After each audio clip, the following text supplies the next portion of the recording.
Now this is an awesome game. What you guys are looking at, to those of you who may be unfamiliar with it, is Actraiser on the Super NES, developed by Quintet and brought to us by Enix back in 1991.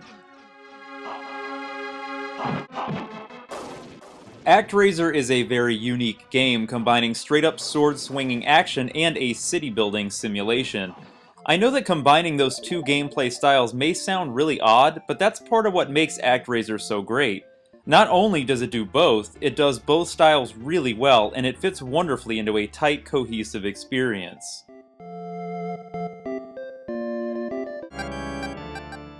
You play as a god of the people, and it's up to you to rid the world of the evil demon Tanzra and his henchmen, who have divided the world into 6 separate lands and infested each one with monsters.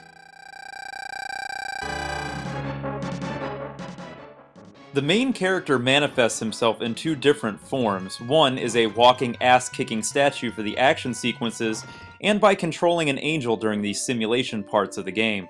You'll be jumping back and forth between the 2 styles of gameplay, first by clearing the monsters from a specific region, and then populating the land that you just cleared.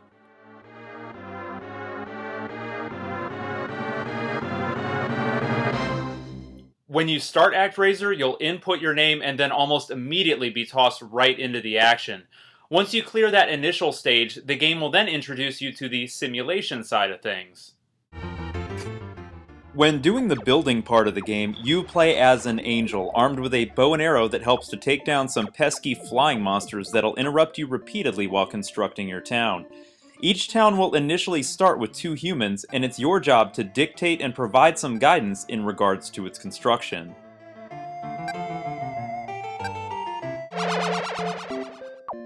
On top of the actual building, you'll also work with people to steal any and all monster layers on the map. Each time this is done, the population thrives, and sometimes the people will even find items and upgrades for you when destroying them. Speaking of which, the townspeople will regularly make offerings to you as their god, which can be accessed via the main menu. Some of these include weapons, power-ups, scrolls and magic spells, and even items that can benefit other regions later on in the game. Part of your job as a leader is also to make the land area inhabitable for these folks, and you're equipped with an array of elemental magic to make that happen. You can dry out marshlands with sunlight, strike down bushes and rocks with lightning, provide some much-needed wind, and even cause massive earthquakes that can deform the terrain to make new areas. Leveling up in Actraiser also takes place in the simulation side of the game by reaching certain population milestones, and will end up benefiting you during the action levels by adding to your total hit points and magic. There are 2 total action stages for each region that you'll have to play through. The first act takes place when you first attempt to cleanse a new land for building, and the second act once you've already built up the town. These stages are pretty straightforward for the most part, and mainly just consist of hack and slash gameplay with a bit of platforming thrown in.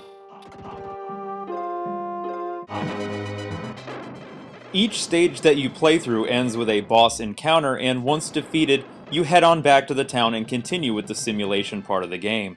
The action scenes are a lot of fun to play through, and definitely help to break up the monotony of waiting on your citizens to build.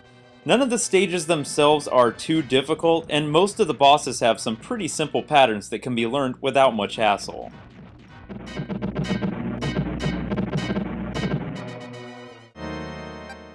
You'll also end up spending a fair amount of time in your Sky Palace, which is your flying home, and it can be moved and docked in different spots around the map. The Sky Palace is also where you'll ready yourself for the action stages by equipping your magic ability of choice. Actraiser takes an average of about 3 to 6 hours to complete, so thankfully there is an option to save your game from either the main menu or the Sky Palace and come back to it later. Visually, Actraiser looks excellent. The attention to detail is astounding during some of the side-scrolling stages, with multiple layers of scrolling and lots of enemy variety. Each of the game's bosses look entirely different from one another and all have their own unique styles as well. For being such an early game in the Super NES's library, Actraiser delivers.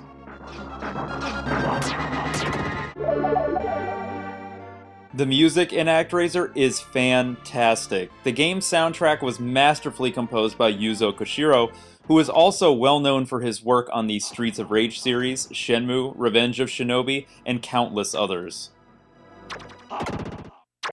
Some would go so far as to say that the Fillmore stage music is one of the best pieces of video game music ever created. And you know what? I have a hard time even disagreeing with that. So there you have it. Actraiser is awesome. It's totally unique and flawlessly executed, and I can say without a doubt that it's one of my favorite Super NES games of all time. If you enjoy action games, simulation games, or any of Enix and Quintet's other work, pick up Actraiser. You definitely won't regret it. And before we go, if you guys get any time, definitely check down in the description. I'm going to put a link to a buddy of mine's channel, Max Impact 24. Definitely check him out if you get the chance. If you like this channel and some of the games that I show on some of these reviews, you'll definitely appreciate his channel. He and I have very similar tastes in games, and it's one of my favorite channels on YouTube. So if you get a chance, definitely give it a shot. As always, guys, I'd like to thank each and every one of you for watching and subscribing. And until next time, stay classic.